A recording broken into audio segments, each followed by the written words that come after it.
So in this video, we're going to go through the sources of traffic and how to look at the quality of those sources and how to sort of separate out your campaigns a little bit. So you're going to want to go to analytics.google.com and then you're going to be filtered into your specific account.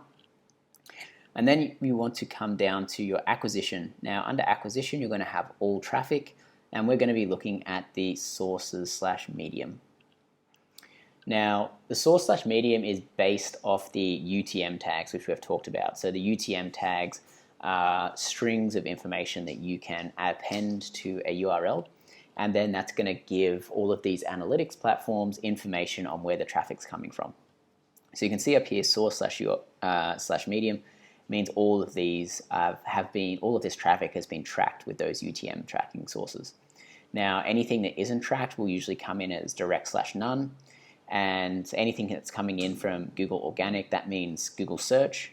But you can see that these ones here we've actually manually added, like Facebook CPC, Google CPC. These referral candy ones, for example, is the referral marketing program. And you can see other platforms that have come in through organic. So the main important thing here is to look at a few things, because you can look at the source/medium, then you can go down another level by using the secondary metric. And you can look at campaign. But first off, we're just going to show you this section here. So the main thing that we can look at here is that we have the e-commerce selected as our conversion rate. So we can see here, these are our sources, and a few things that you want to notice is if a page has a really high bounce rate or a source has a really high bounce rate, that means that traffic is not so good. So this facebook.com/referral, which is usually, usually organic, referral meaning it came from Facebook, but it wasn't ads because the ads are marked with CPC. So you can see that this has a really high bounce rate. So those people are not really ready to buy. Same with the direct/none. We don't 100% know who these people were because it wasn't necessarily tracked properly with UTMs, but we do know that it has a relatively high bounce rate. So high bounce rate means that someone's coming to your website and something is making them leave that first page that they visit. Now this can be usually a slow page load, or the page doesn't contain what they were looking for. So keep an eye out for traffic sources and pages that have really high bounce rates, because that's a good indicator that you need to go and fix something on that page.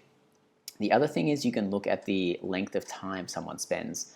So the quality of the traffic is usually a lot higher if they spend a much longer period of time on the page, and if they are going to multiple pages.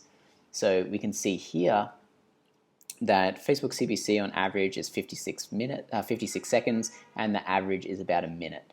So it's really good that this has a really high conversion rate. So that just means the traffic is really targeted, or the audience that we're targeting is really high quality, because it's got slightly lower average session time but a much higher conversion rate. So when you look at this, for example, from Google Organic, you can see that the time is longer, but the conversion rate isn't necessarily as high. So the quality of that traffic might be a little bit lower, or we might not be showing up for the right search terms for when people are trying to find stuff. So I highly suggest that you go through all of your traffic sources and you find out what your highest and best traffic sources are. So just on this first page, you can see referral candy is doing really well. So we should try and figure out how we can get more traffic or more people into this referral candy program.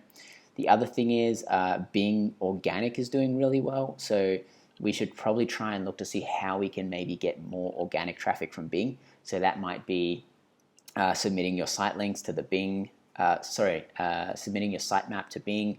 It might be making some more content that you can then promote, so on a blog or something, so you can get indexed on more search results. You can see that there is a really high conversion rate for Bing, so we might want to look at more ways to get more traffic from there. The other thing is when you want to actually look at the secondary metric campaigns, this breaks it down again because you can add campaign as a metric onto your UTMs. So you can see here that we've broken out this Facebook to prospecting. So the prospecting has a 3.46 conversion rate. You can see the Google CPC branded has a 1.77 conversion rate, so that's actually quite low for branded. Google CPC, we obviously haven't tagged that correctly. That is why that has not set. Remarketing here, you can see we have a 7% conversion rate. So you can really get a lot more information the more UTMs you add to your paid traffic. And this can really help you identify campaigns that are converting really well or campaigns that aren't at all. So shopping standard did not do that well. So we had 0 conversions after 256. The shopping remarketing had a little bit better, but you can see that our money is much better spent on the Facebook CPC because we have much higher conversion rates on there. So this can also help you identify where you should be spending money. Again, remember that Google Analytics is going by last touch attribution. So this is not taking into account the first touch attribution. So that does create a bit of a hurdle, but in the next video, I'm going to show you how to look at the different types of attribution models in Google Analytics, just like we did in Facebook. So add any questions you have in the comments below, and we'll jump into that next.